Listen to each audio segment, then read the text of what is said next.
Well, it's in the frontal cortex, and it's quite small at this point, but unfortunately the size isn't terribly important. Any recurrence means the chemotherapy has failed. This is a tragedy. With an HERT, as soon as you have a recurrence of any kind, it is fatal. It is only a matter of time before it spreads to several locations. We have already thrown all the chemotherapy we have at it. We can't continue to give chemotherapy that we know is resistant.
I have so many things stirring around in my spirit that I have to write to settle myself and find God's wisdom in the midst of chaos. I'm scared I won't be strong enough to face the things we might have to face in the coming weeks and months. But then I remember how much grace God gave us to walk out everything we've already faced. I've never felt completely overwhelmed, and I've never felt alone. So no matter what comes next, and I truly cannot even begin to guess how this will go, I know we will be carried. I want to shout out, look what God is about to do. Watch how he delivers Joel. And at the same time, I want to roll up in a silent ball and wait it out with fear and trembling, so aware of all my doubt, but yet convinced that my doubt is insignificant compared to God's faithfulness. Lay down. Guys, are you ready for bed? Joel, lay down. Okay. Should we do a song? Sure. Okay, big boys, why don't you come in here and we'll sing the littles a lullaby. I'm tired. I know, it's bedtime. Ugh, okay. Elijah, lay down. Babe, did you even check in his mouth? Who's Joel? No. Joel has chicken stuck in his cheeks from dinner. Get it out, that is so disgusting. Been there for the last 2 hours. Okay, hold on, I'm trying. Joel, ouch! Stop! Did he just bite you? Yeah, I think he like just put too much in his mouth so he can't swallow. He was just saving it for later, babe. Like he needed a midnight snack. Hey, the little chipmunk.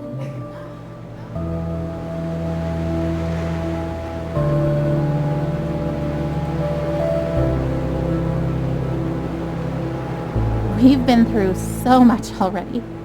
This is a new degree of tragedy, but it's not so much different from the struggle we've already been living. We pressed into God. We pressed into faith. We fought until we found peace. We stood in peace when our flesh wanted to strive more. We stood in peace when it started to feel like laziness or foolishness or both. We waited for God to direct us specifically in prayer because all the directions we had initiated had not panned out. We prayed for no nausea because that's what we felt in our spirits we were supposed to pray, even though we'd prayed it countless times before while Joel continued to vomit. We saw one small miracle, and then another, We waited to pray specific things until we were given specific direction, and we saw bigger miracles. And yet, if you asked either of us if we were doing enough, trying hard enough, we would say no.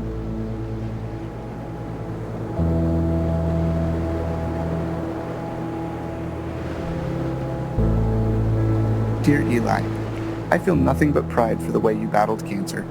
I remember the way you learned to ride your tricycle down the hospital hallway instead of down the sidewalk like other 3-year-olds. It was hard for me to pray to God, "Thy will be done," when I really just wanted so desperately for him to heal you. In the 4.5 years that you dealt with harsh treatments, only once did you ask why God let you get cancer. I hope he has been able to explain the why to you, as I have always believed that he knew how strong you were and wanted to use you in your situation to positively impact so many lives. I remember how you never let me go to bed without telling me that you loved me and how those were your very last words to me. You taught me what was truly important in life, son. Still now, years after you left Earth, people are impacted by your life and the lessons you taught us. Thousands of people from around the world read your blog and still feel such a strong connection to you, even though they never met you in person.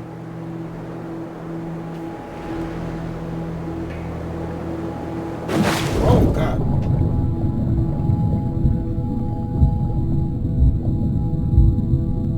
Oh, her expectation is so maddening sometimes. You know what she wrote on the eve of Joel's first surgery? The one back in January when we first found the tumor? I seriously feel like a kid on Christmas Eve. I'm pleading for God to spare his life, and I'm tempted to despair because self-inspection leads me to conclude I shouldn't expect much of anything. And yet my wife is expecting a surprise party from the Lord, replete with presents and supernatural miracles. I envy her.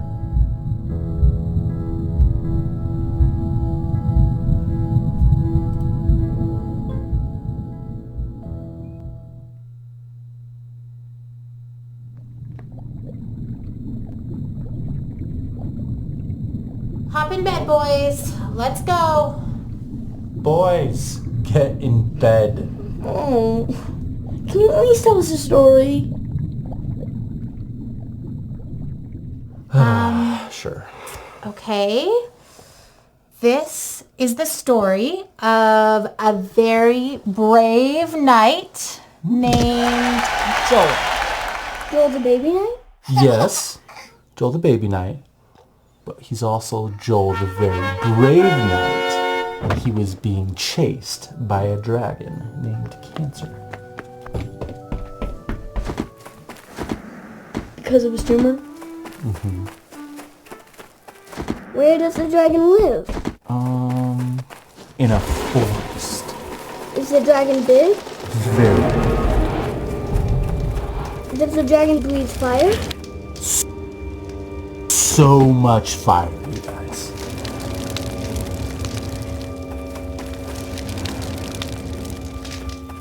So, Joel has armor, like a sword and a shield and stuff? Ooh, or maybe a spear? Yeah, that sounds good. So brave Sir Joel with his sword and his shield and his awesome spear and his super jumping ability was being chased by a dragon named Cancer. What other superpowers does he have? He also has grace. That's not a superpower. It's the best superpower. Do you guys know what grace means? Yeah, it's kind of like help. Yeah, it's kind of like help.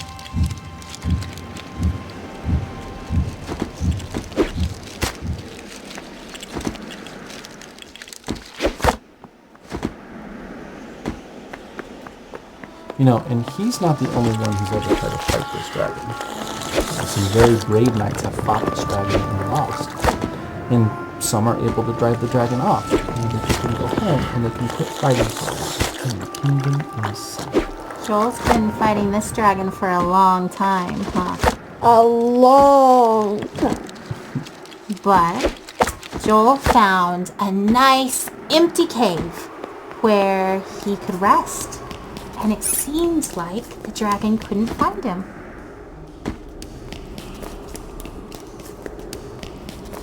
But just when he thought that the danger was past, the dragon found his hiding spot and came after him in the cave. Well, that dragon's going to kill Joel. Joel's going to lose. Why do you say that? Because Joel is just a baby. Babies can't kill dragons. You're right. A baby can't kill a dragon. But that's the best part of this story. God fights for Joel. So he fights that dragon cancer right with Joel. And we know that God can win even if Joel can't. That's pretty sick. You're right. A baby can't kill a dragon. But that's the best part of this story.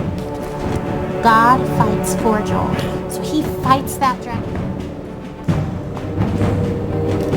Well, what about Tim from Church Mom? He died from cancer. Wasn't God fighting for him? Didn't he have grace? Of course God fought for Tim too. Tim fought so well. And he was so brave, so strong, that God let him rest. It may have seemed like the dragon won because Tim died. We know that Tim's in heaven and that he's with God and that God is so proud of him. So maybe for Tim, getting to be done fighting was nice.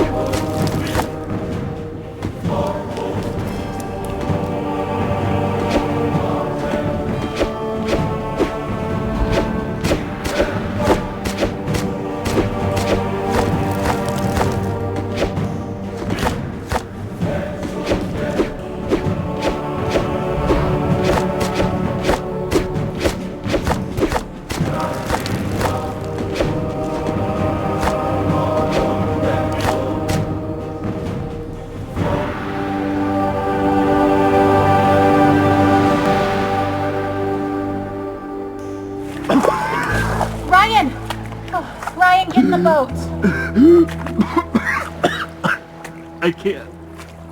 You have to, you'll drown. We're already drowning. How can you sit there like that? Despair doesn't help anything. Neither does false hope. And I'm not despairing. How can you say false hope? You're drowning! Well, you're missing your oars! And you don't even know where you're going! And yet you're so sure you're gonna get there! It's better than drowning. Well, enjoy floating on the surface like you always do. There's nothing deep about drowning. Just get in the boat. You have to let me feel this! Someone has to. That's not fair. I love him as much as you do. I just really believe we're going to be okay.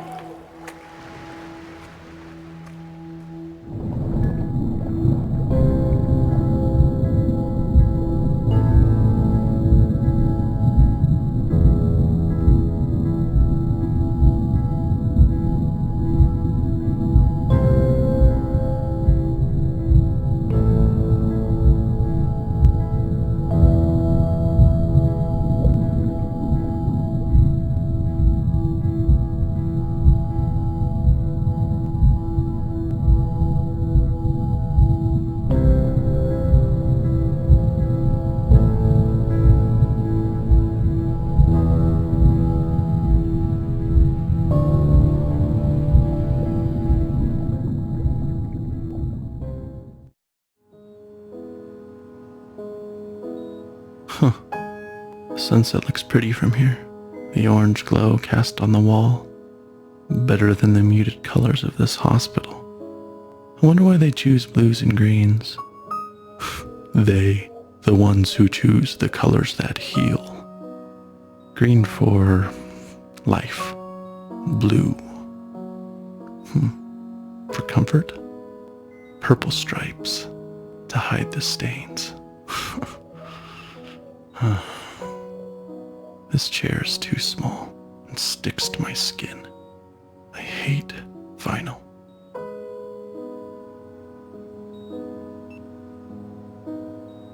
blue, purple. The ocean maybe? No, under the ocean. Silent, warm, and salty, like tears. He won't stop crying. I don't blame him. He feels miserable. I hate that we're here. I hate that he's sick. I just want him to feel better.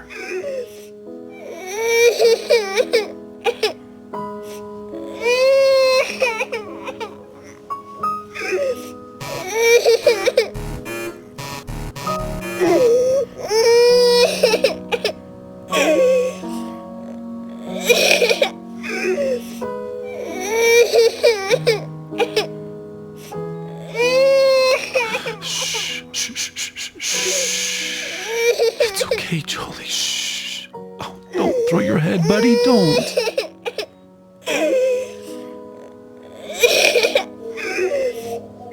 Here we go. Bouncing around. Do you like that? Oh, I love your giggle. Bounce around. Is that funny? A bounce, a bounce, a bounce, bounce, bounce.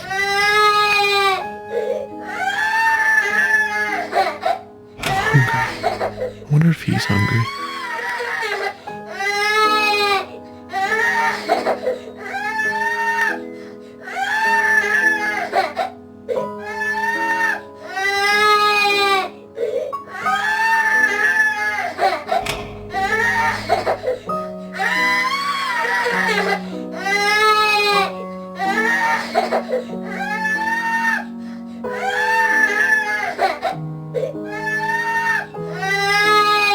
He's screaming louder. Buddy, don't you want juice? He hits the box. I don't catch it.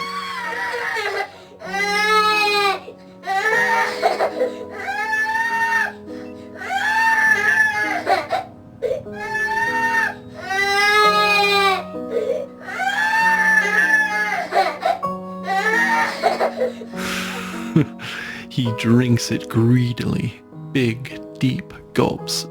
Okay, Jolie, that's enough. Breathe, kiddo. And he does. And I wipe his face of snot and tears and juice.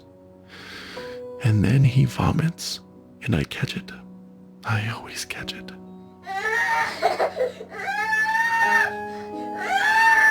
I know you're thirsty, buddy, but you'll throw it up. No, don't grab too hard. You'll squirt all the juice out. Here, let me have it. It's so late, Joel. Lay down. I can't hold you. I can't make you feel better. Shh. Shh. Okay, buddy, okay. I'll hold you. Shh. Oh, Joel Bug. You look so miserable. No! Don't hit your head on the bars, Joel. Joel! I know you're mad. Please stop. Please. Stop. I shake. I weep. I pray. I plead. I need peace.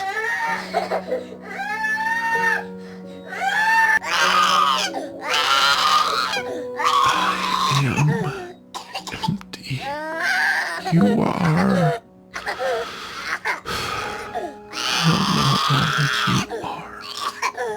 that you are there. I want you here. I want you to call my son. I cannot. And you've brought us this far. He's still here, not dead, not there, with you. Oh God, I want him here with me. Please.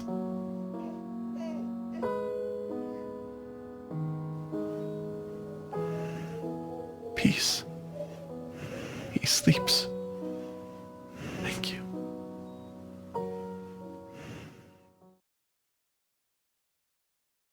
There's a story in the Bible where Jesus and his disciples are on a boat.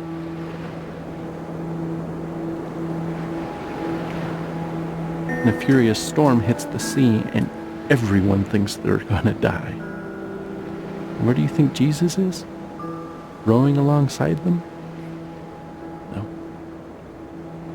He's asleep in the back of the boat. So his disciples are freaking out and wake him up, and they say, "Don't you care if we drown?" So Jesus gets up and he says to the storm, "Quiet, be still." And the sea becomes completely calm. Then he asks his disciples why they are so scared and if they have any faith at all. Like he was frustrated with them. Because even though Jesus said, "Let's go to the other side of the lake," his disciples thought he was going to just let them die.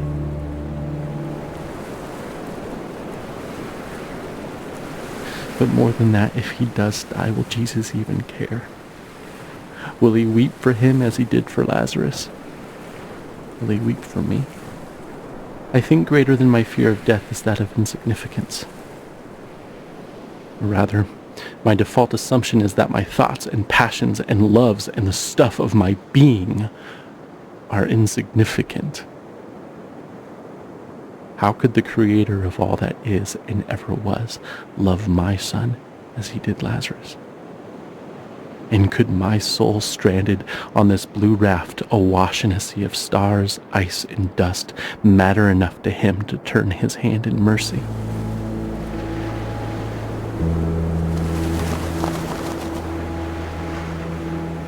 I'm sorry. I should have known we'd both end up in the same place. We always do. It just scares me every time. I just really believe he'll be healed. I know you believe too, just when you act like that, I get all unsure. I don't know that. What do you mean? I just hope that. I don't know.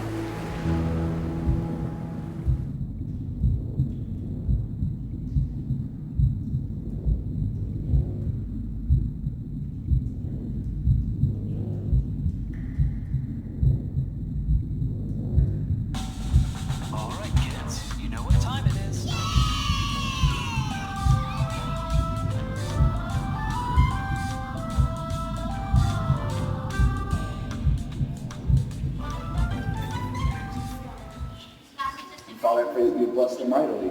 I pray that you bless them with finances, you bless them with health. Father, I pray right now, children, Father, Father, give it.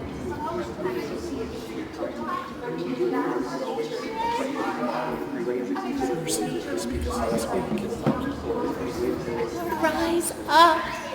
My God, come and save me. Oh Lord, my God, let this boy's life return to him. I will not let you go unless you bless him. I will not let you go unless you bless him. Oh Lord, my God, let this boy's life return to him. I will not let you go unless I will not let you go unless you bless him. Return to him.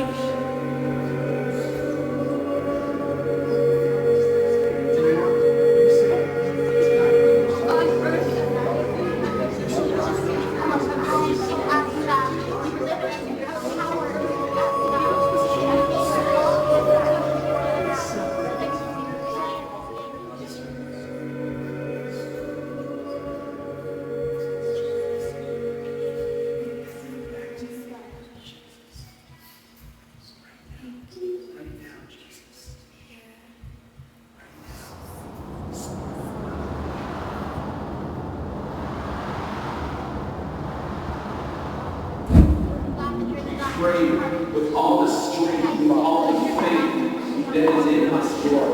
There is no time left for this child on this earth. And God, so we come to you, Lord, with faith upon the children, with faith as small as a mustard seed. And Lord, we speak in the name of Jesus. Oh my God, let this child's soul come back to him.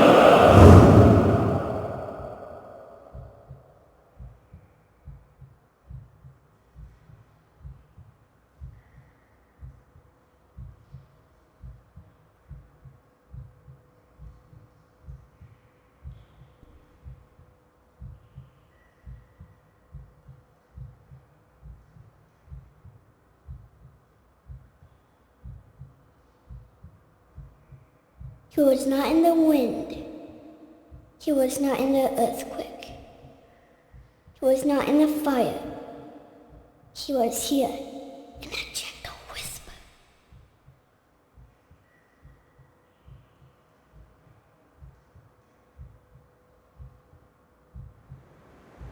So here we are. And the air is emptier without his laugh, and yet our hearts are still full, though with a different drink. And this ride we've been on for so long is silent, and so also the Lord. And so we sit here in this new silence, and long for the music to start again, and for the disc to spin again, even if it means going round and round for many more years.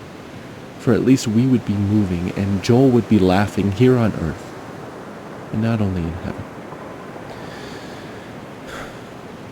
But in this space, I sense his silence is only because he is drawing his breath. And now we know love and longing, empty and full, all in one moment. And I am grateful that we loved him well, and that we miss him well. And I hope that in the Lord's next breath, he will whisper his love song to you, his beloved, and that you will know him differently and more deeply. But now, we grieve in silence. I remember you. You Not made without it his too. presence. I'm glad you're here. I love it here. I bet you have liked it too.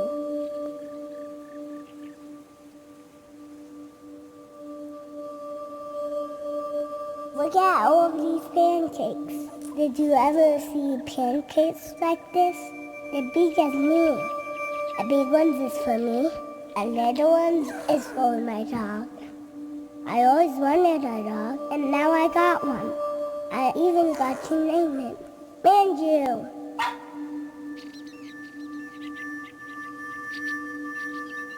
Whoa, Bubbles?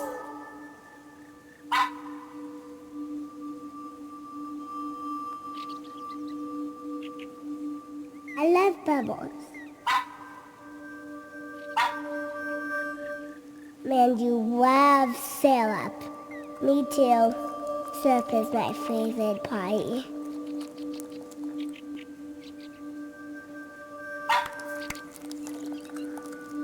I can eat whatever I want. I never fall.